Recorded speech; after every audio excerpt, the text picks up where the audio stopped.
নবম pay scale প্রণয়নের লক্ষ্যে গত বছরের জুলাইয়ে তৎকালীন অন্তর্বর্তী সরকার একটি পে কমিশন গঠন করেছিল। সেই কমিশন চলতি বছরের জানুয়ারিতে তাদের সুপারিশ জমা দিয়েছে। এরপরেই সরকারি কর্মচারীদের প্রধান দাবি হয়ে ওঠে অতি দ্রুত এই সুপারিশ বাস্তবায়নের মাধ্যমে নতুন পে স্কেল ঘোষণা করা। এরই প্রেক্ষিতে পে স্কেল নিয়ে নতুন বার্তা দিয়েছে সরকার। তা নিয়ে বিস্তারিত জানাচ্ছেন শেখ ফরিদ।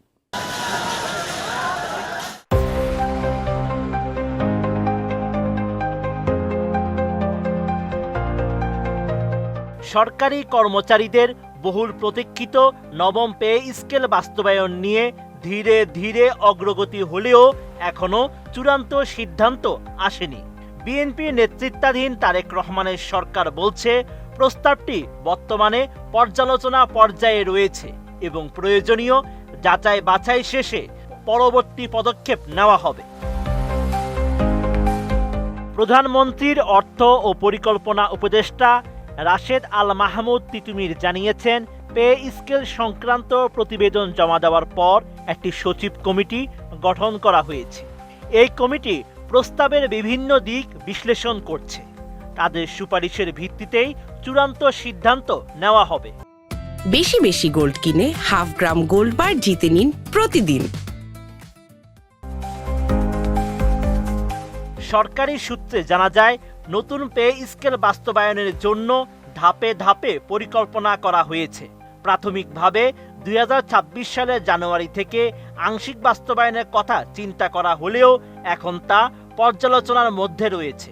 পূর্ণাঙ্গ বাস্তবায়নের লক্ষ্য ধরা হয়েছে 2026-27 অর্থ বছরের প্রথম দিন, অর্থাৎ 1 জুলাই 2026।